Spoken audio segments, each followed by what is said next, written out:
Shalom, Shalom Javerim, Bejaverot, que Hashem los bendiga. En este video yo quisiera hacer un comentario un poco rápido, un poco breve, acerca de la Parashá Metzorah. En la Parashá anterior, en Tazria, nosotros veíamos cómo se podía identificar aquel que adquiría Tzara, ¿verdad? Pero en esta Parashá nosotros vamos a encontrar algo muy importante. Vamos a ver cómo se purificaba, cuál era el ritual que tenía que seguir, cuáles eran los korbanot, los sacrificios que se tenían que presentar para que esa persona quede purificada. Quisiera ir, pues Radashem, al libro de Vaikra 14, del 2 al 5. Voy a leerlo, dice: estas son las instrucciones para la purificación de un enfermo de lepra.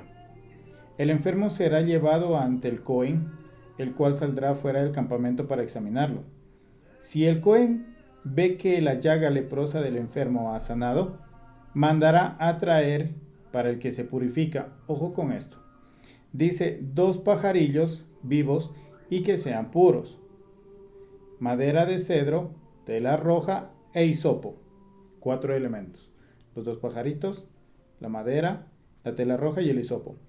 Ordenará que se mate uno de los pajarillos sobre una olla de barro que tenga agua de manantial, y tomará el pajarillo vivo, la madera de cedro, la tela roja y el hisopo, y mojará estas cosas y el pajarillo vivo con la sangre del pajarillo muerto sobre el agua de manantial. Ese era un ritual, un sacrificio que se tenía que seguir para que el leproso quede totalmente purificado. Quisiera conectar esto con Mashiach Yeshua. Quisiera que leamos Yohanan 19:34. Estamos hablando cuando la lanza, un soldado, envía una lanza al costado de Yeshua cuando está en el madero, ¿ya? Y quisiera conectar este sacrificio para limpiar a un leproso o alguien que tenía tzara con Yeshua. Voy a leerlo desde el 33. Estamos cuando Yeshua está en el madero. Dice: pero al acercarse a Yeshua vieron que ya estaba muerto, por eso no le quebraron las piernas. Sin embargo, uno de los soldados le atravesó el costado con una lanza y al momento salió sangre y agua. Es muy interesante esta mezcla de agua y de sangre que nos demanda el libro de Vaikra para que sea rociado sobre esa persona que tenía tzara, para que de esa manera esté él purificado. Tenían que haber cuatro ingredientes, por decirlo de esta manera, para que sea aceptado esta purificación. La madera, nosotros vemos que la madera también hay en el sacrificio de Yeshua. Vemos que hay el agua que sale del costado de Yeshua junto con la sangre y una tela roja, ¿sí? Y un hisopo también. Entonces, nosotros cuando vemos todo lo que sucede con Yeshua, vemos que con un hisopo, ¿sí?, le dan de beber a él, se cumple el hisopo. La tela roja, nosotros vemos que cuando él está ante el emperador romano, le vistieron de túnicas rojas.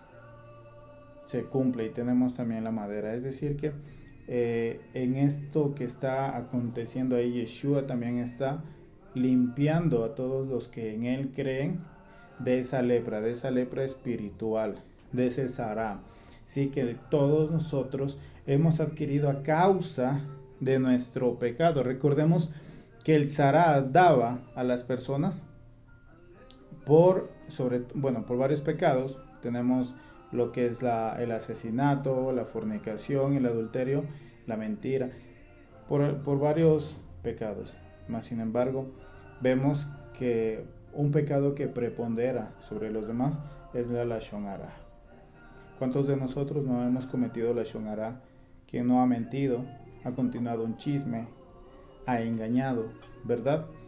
hemos predicado cosas que no teníamos que predicar. Bezrat Hashem, con ayuda del Eterno, nosotros vamos cambiando en este proceso. Entonces, también vemos que eran 2 pajarillos que tenían que presentarse, ¿sí?, como sacrificio. Nosotros vemos que Yeshua Mashiach es presentado con Yeshua Barrabá, ¿sí?, y entre los dos, uno queda liberado y el otro es sacrificado. Baruch Hashem, nosotros vemos que Yeshua cumple varios rituales, varios sacrificios para la liberación del pecado, de la causa del pecado que nos llevaría a la muerte. En fin, el tema de la Metzorá, ¿sí?, no va únicamente a lo que es el Tzara hoy en día. El Tzara hoy en día ya no existe. Pero me gustaría tocar un tema muy importante, que es el origen de las enfermedades. ¿Sí? Hay 2 tipos de enfermedades. Las enfermedades que son mandadas por el cielo, originadas por el amor de Hashem para elevar al Tzadik. Y también hay las enfermedades que nosotros mismos nos originamos por desconexiones con el Eterno. ¿A través de qué? A través de transgresiones, a través de pecados, ¿sí?, a través de nuestros comportamientos reactivos con la gente que nos rodea. La persona que no tiene equilibrio a nivel emocional está muy propensa a generar enfermedades que le van a afectar no solo psicológicamente, emocionalmente, sino que también físicamente. Se dice que hoy en día hay una de las enfermedades que más afligen a la humanidad es la depresión. Avanza la tecnología, avanzan las comodidades, y eso ha originado que la humanidad tenga un retroceso con respecto a su espiritualidad, con respecto a ese equilibrio emocional. Y eso es lo que está generando esos vacíos existenciales en la vida de la persona. Entonces, me gustaría en este breve video que nosotros hablemos de cómo lidiar con ellas, con las enfermedades, cómo nosotros tenemos que orar por los enfermos. Acabamos de leer Levítico capítulo 14, Vaikra 14:2, y me gustaría sentarme en el versículo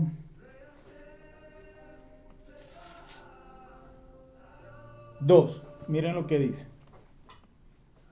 Vaikra 14:2 dice: estas son las instrucciones para la purificación de un enfermo de Tzara. ¿Sí? ¿Qué sucedía? Sucedía que esa persona que estaba enferma era traída delante del Cohen, ¿sí?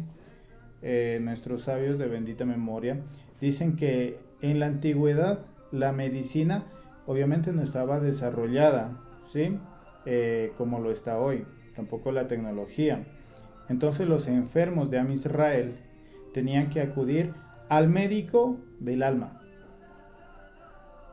En aquel tiempo, el médico del alma eran los maestros y los guías espirituales, que en este caso, pues, de la Torá, eran los Kohanim.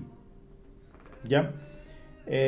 Si nosotros nos vamos desde la perspectiva bíblica, ¿sí?, los Kohanim hacían de médicos, y de alguna manera el hospital más grande que había en el desierto en la época de los reyes era el Beit HaMikdash. Quiere decir que el Beit HaMikdash no solamente era el centro espiritual de los hebreos. El Beit HaMikdash también representaba un centro de salud donde las personas afligidas emocionalmente y espiritualmente iban y tomaban un tipo de terapia. Y gracias a eso conseguían refuah shelma, sanidad completa. En el aspecto físico y en el aspecto espiritual también, ¿sí? De ahí dicen los sabios que muchas de las enfermedades que nosotros mismos nos originamos realmente están conectados a vacíos espirituales. De ahí que la palabra enfermedad en hebreo es mahalá. Mahalá, que viene de la raíz halal, vacío de enfermedades. Este vacío hacía que las enfermedades físicas comúnmente se manifiesten, ¿sí?, después de que se generen vacíos espirituales. Los vacíos espirituales son el origen de las enfermedades físicas. Por eso los antiguos hebreos tenían que acudir al guía espiritual, en este caso de la Torah, a Aarón HaKohen. Y a través de los korbanot, a través de los sacrificios, el alma del Yehudí, del israelita, se conectaba y ataba con la luz, con la luz del Creador, y de esa manera llenaban esos vacíos. Y en automático, de una manera instantánea, sí se manifestaba el refuah shelma, una sanidad completa. Entonces, entendiendo los orígenes de estas enfermedades, nosotros podemos comprender la raíz de las enfermedades actuales. Dice el Talmud, los pecados que originaban en la Metzorá eran la Lashon Hará, el hablar mal de nuestro semejante, manchar la reputación de nuestro prójimo. También habla acerca del asesinato, el derramamiento de sangre, juramento falso, relaciones prohibidas, y altivez, egoísmo y robo. Y profundizan un poquito más Jajam, los sabios, y nos dicen que la Lashon Hará, ¿sí?, el asesinato, el juramento en falso, ¿sí?, era, y las relaciones prohibidas, el egoísmo, la altivez y el robo, ¿sí? Todas estas, su raíz está en los celos y en la envidia. Todos estos pecados, su raíz está en los celos y en la envidia. Esto quiere decir que si hoy en día la persona no trabaja en los celos o no trabaja en la envidia, que se llega a generar hacia nuestro prójimo, con el paso del tiempo posiblemente se va a manifestar en enfermedad en la persona. Y de hecho, hoy en día, si nos afecta el veneno de la serpiente manifestada en la muerte, es por eso que hay una desconexión completa del jardín del Edén. Originalmente la muerte, hablo en Bereshit, la muerte no existía. Adán y Jabá, ¿sí?, contenían en su ADN el gen de la inmortalidad. El ser humano naturalmente había sido creado para no morir. Únicamente conectamos con la muerte cuando Adán y Jabá se desconectan con la luz de Hashem. Vamos a entender el origen de la muerte. Radica en la envidia y en los celos, que por cierto la serpiente contagió a Adán y a Jabá. Y de ahí nosotros podemos aprender que hay 3 tipos de envidia. Me gustaría de pronto que nosotros analicemos cuáles son los 3 envidiosos más grandes que nosotros encontramos en la Torá. Por ejemplo, en primer lugar, de estos 3, voy del menor al mayor. El primero es la Nahash, la serpiente. La Nahash fue la primera envidiosa de la historia, ya que envidió a Adán, le envidió la posición espiritual que tenía Adán, cuando la Nahash vio que los malachim, que los ángeles, le rendían honor a Adán por su gran esplendor, por ser la obra más importante del Creador, como está escrito. Dice aquí que Hashem bendito creó los Sadikim, que son la obra de su plantación, en los cuales se vanagloria Hashem, el Kadosh Baruj Hu.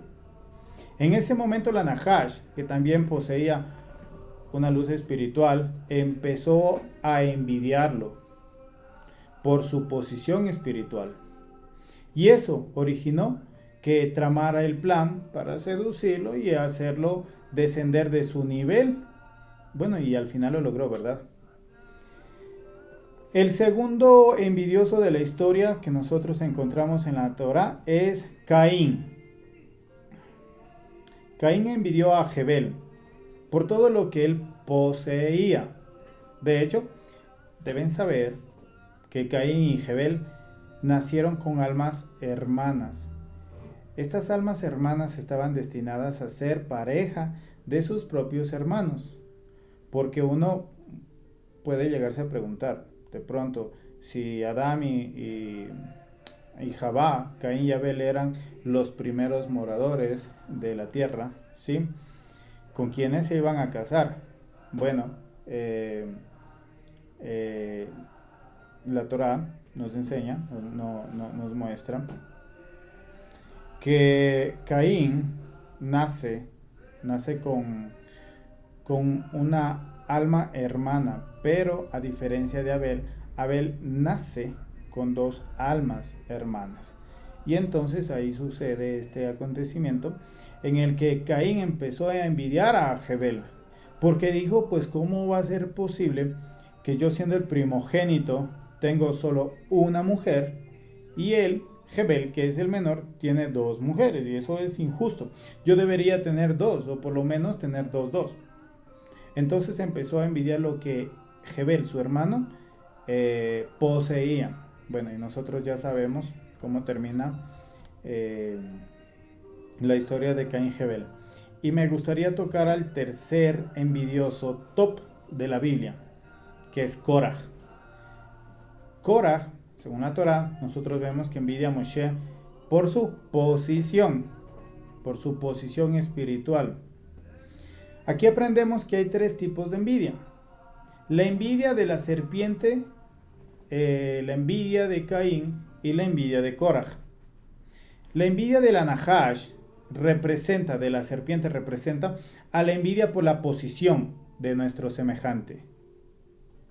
La envidia de Caín, en cambio, representa la envidia que se origina por todo lo que nuestro semejante tiene, por lo que posee. Pero la envidia de Korah es la peor de todas. Esa es la envidia que tiene que ver con el enojo que nos provoca por lo que el otro es, por lo que emana su esencia. Y de hecho, esta envidia es la peor de todas, porque realmente Korah no tenía nada que envidiar a Moshe.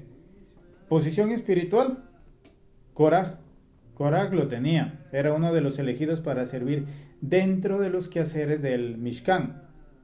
Envidia de riqueza no la tenía. Incluso hay un dicho en hebreo que dice Ashir que Korah, ¿sí? Que quiere decir tú eres más rico que Korah. ¿Sí? ¿Por qué?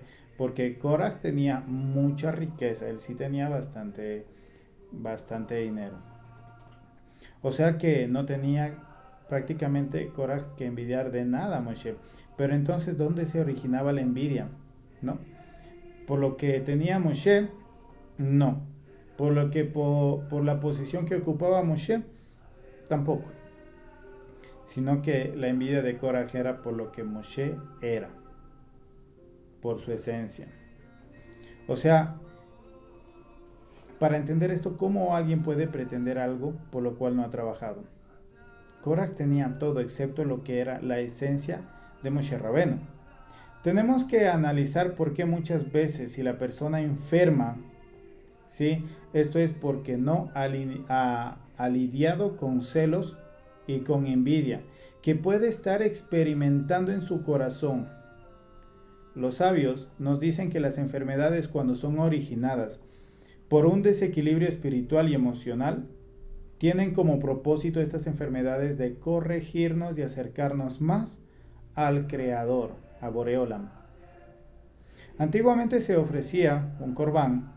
Recuerden que la palabra corbán está enraizada a la palabra karov, que significa acercarse, ¿sí? Acercamiento. Si hoy en día no tenemos corbán, la pregunta es ¿cómo podemos nosotros procesar esas enfermedades para Bezrat Hashem para ayuda del Eterno, con ayuda del Eterno llegar a la sanidad, a una refugia shelema, a través de nuestro acercamiento al Kadosh Baruj Hu. El Talmud, la Gemara, nos trae algo muy interesante a partir de Adán.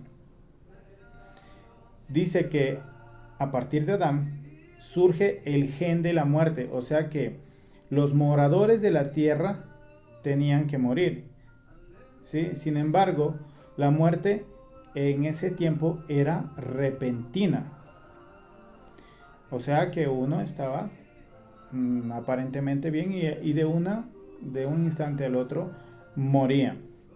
Pero ¿qué nos dice la Gemara? Nos dice que el patriarca Jacob reflexionó y dijo, al ver que la gente muere de un momento a otro instantáneamente, ¿sí?, no se le daba tiempo a la persona para hacer teshuvah. Entonces Jacob vino, él clamó a Hashem, bendito el Kadosh Baruj Hu, y le dijo al Eterno, danos el poder de corregir antes de morir.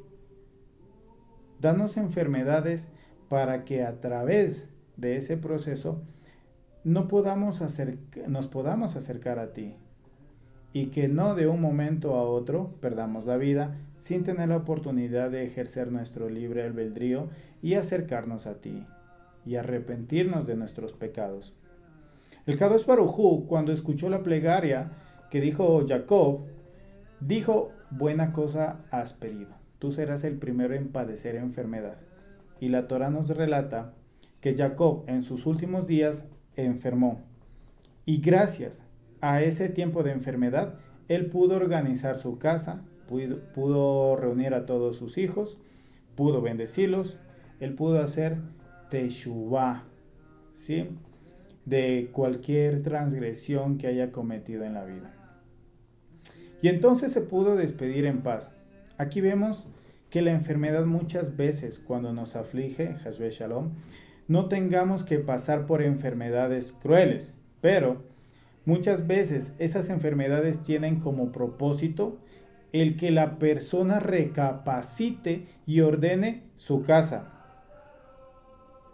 No necesariamente las aflicciones de la enfermedad son provocadas por castigo del Eterno o por maldiciones.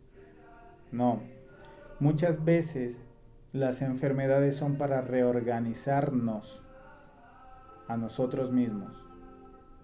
Posteriormente, nosotros, ¿qué es lo que vamos a hacer? Nosotros vamos a hacer un teshuvah, vamos a regresar al Eterno. Dice el Talmud algo muy impresionante, y esto está basado en Devarim 28:59. Dice, así debes de saber que las enfermedades son fieles al Kadosh Baruj Hu, como se enseña en el Talmud. Cuando los dolores son enviados a la persona, Hasbe Shalom, se les toma juramento en el cielo y que no irán sino en el día determinado que se les fija, y que no se marcharán de la persona sino en el día determinado que se les fija. De esto aprendemos que no hay una enfermedad que sea mandada del cielo que no haya hecho primeramente un pacto con el Kadosh Baruj Hu. Como lo está diciendo la Gemara, tiene un día, tiene una hora de comienzo, pero también tiene un día y una hora de término. También se designa incluso qué médico va a curar esa enfermedad. Por eso es muy, muy importante que primero el enfermo tome la herramienta principal, que es la tefilá. Que haga tefilá al Kadosh Baruj Hu para que obtenga la sanidad completa.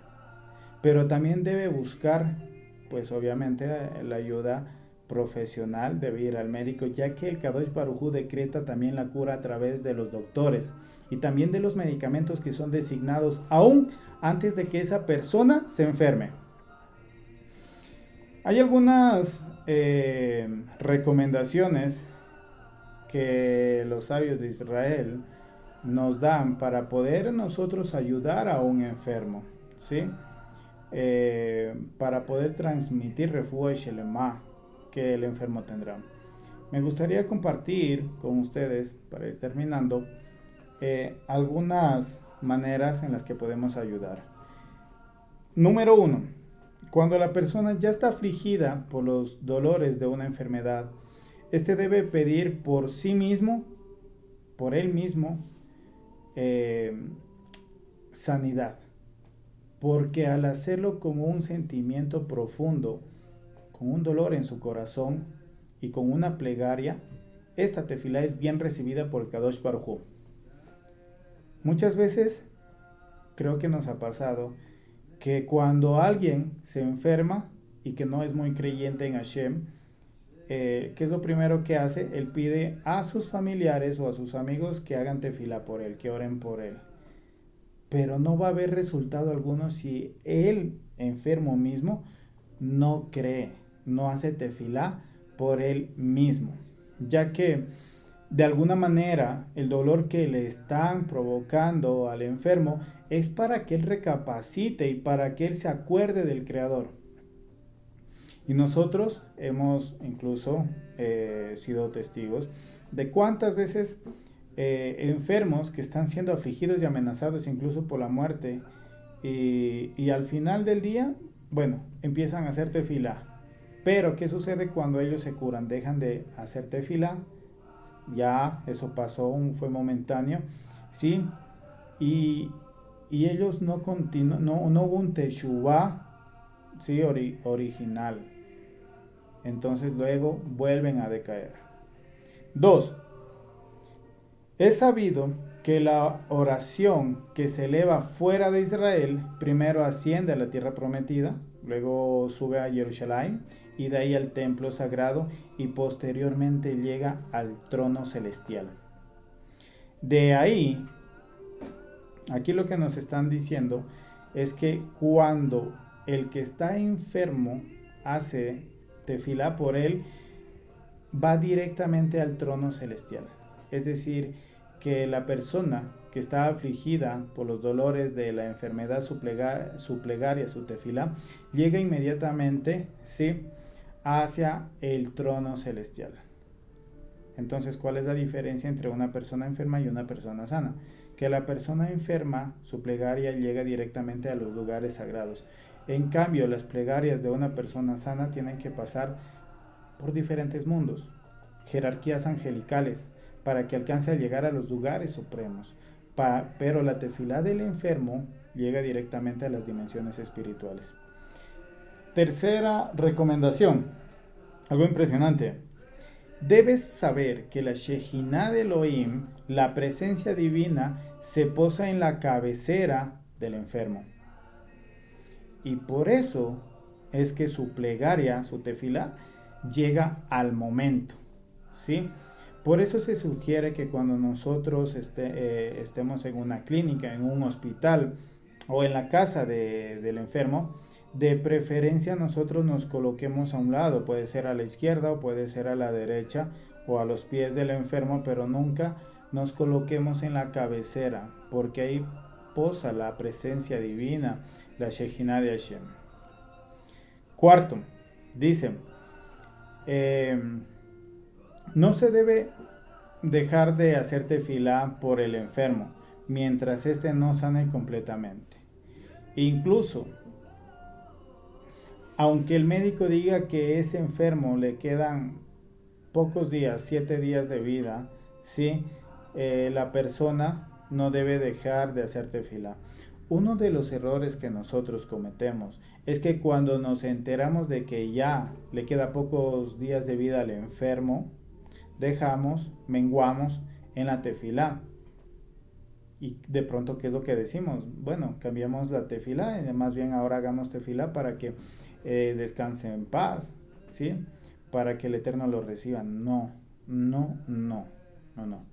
Mientras siga respirando el enfermo, incluso Hasbe Shalom, que quede en estado vegetativo, no debemos dejar de hacer tefilá por él, ya que puede llegar un momento de misericordia del Eterno, donde Hashem envía sanidad completa.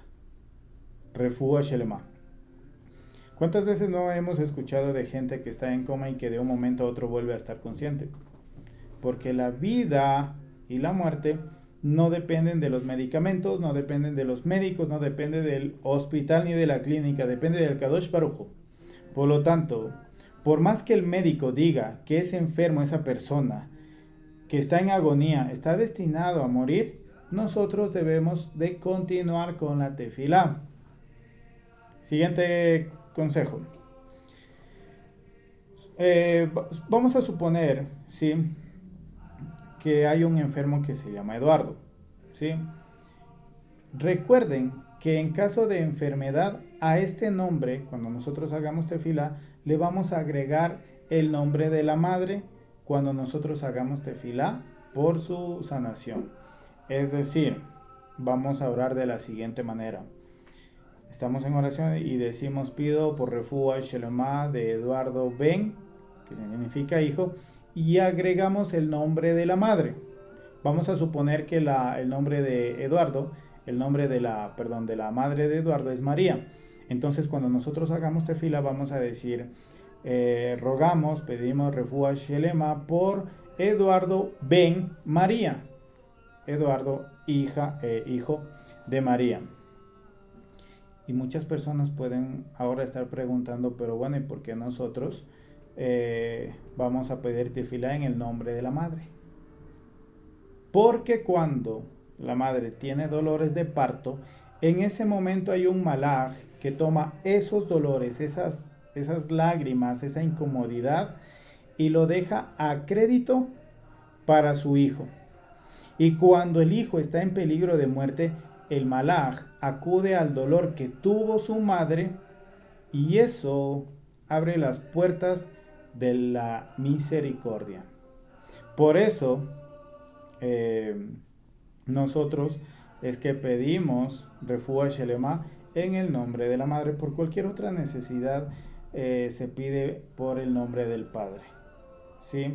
Si es por Parnasá, si es por cualquier otra necesidad, se pide por el padre. Pero cuando se trata de enfermedad, de alivio, se pide por la madre. Si no conocemos nosotros el nombre de la madre o del padre, nosotros podemos, se permite utilizar, se puede utilizar los apellidos. Siguiente consejo. Hay salmos que pueden ayudar a la Refuah Shelema del enfermo. Los siguientes salmos son muy buenos para poder leerlos mientras uno hace tefilá y uno dedica el tiempo para buscar Rahem del Abacadosh y que recaiga Refuah Shelema en ese enfermo.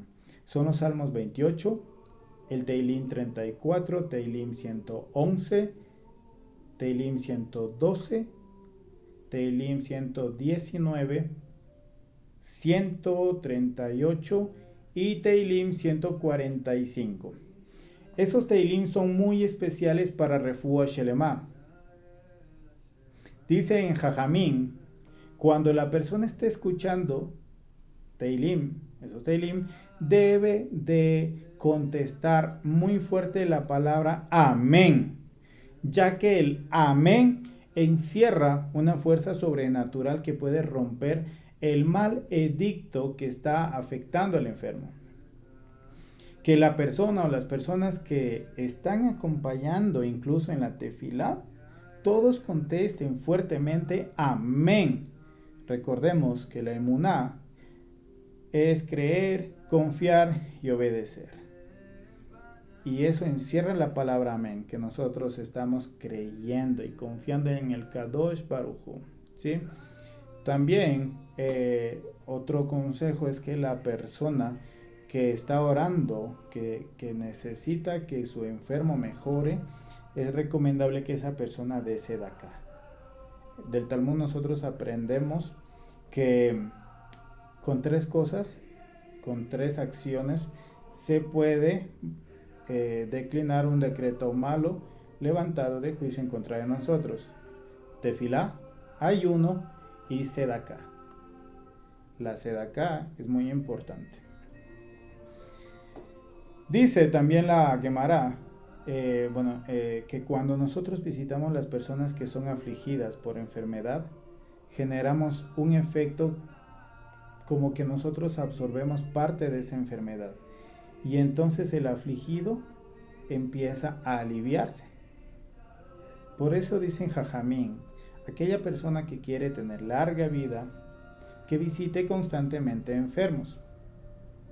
¿Sí? Porque de esa manera él va a tener larga vida. Y Bezrat Hashem, con ayuda del Eterno, tendremos buenas noticias. Tanto en la vida del enfermo como en la vida de aquel que está cumpliendo esa gran mitzvah de ir a visitar a los enfermos. Por eso nosotros de ahí aprendemos que de Jacob, cuando enfermó, Jacob vino, cuando él enfermó, dice que él estaba postrado en la cama, pero que cuando se enteró que Joseph se acercaba, dice que de un momento se reincorporó. Y obviamente no se reincorporó por magia. Es que la visita de Joseph Hasadik hizo que parte de su enfermedad hizo que parte de su enfermedad saliera, y entonces tuvo la fuerza para reincorporarse. Y en ese momento José Hasadik, que también recibió expiación de pecados, porque Hashem Kadosh Baruj Hu se comporta con el Yudí Midah Keneged Midah, medida por medida. Y si tú eres capaz de alegrar, de sostener a los enfermos, el Kadosh Baruj Hu te manda expiación de pecados y te manda larga vida para que sigas cumpliendo con esa gran misbah. Baruch Hashem. Bueno, espero que sea de edificación este pequeño shiur de Metzorah, de la enfermedad, y que siempre, por los méritos de nuestro gran Mashiach, Melech Israel Yeshua, nosotros y todos los enfermos de Israel tengan refuah shelema. Amén. Shalom, shalom.